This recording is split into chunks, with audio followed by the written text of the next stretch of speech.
இதுல வந்து ஒரு சில பேர் இந்த ரேஞ்ச் இந்த நார்மல், இந்த ரேஞ்ச் அப்நார்மல் அப்படின்னு சொல்றாங்க. இந்த ரேஞ்ச் வந்து எதுல வந்து அப்நார்மல்?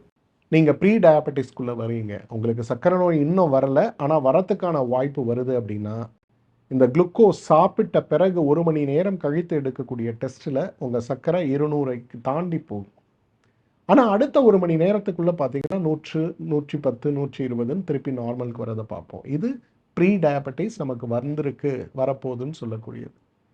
டைப் 2 டயபெட்டிஸாக இருக்கும்போது நிச்சயமாக 1 மணி நேரத்தில் 200க்கு மேலே போகக்கூடிய சர்க்கரை 2 மணி நேரம் 3 மணி நேரம் வரையிலும் கொஞ்சம் கூடுதலாக இருக்கும். ஆனால் 4வது முறை டெஸ்ட் எடுக்கும்போது நார்மலுக்கு வந்துடுறதை நம்ம பார்க்க முடியும்.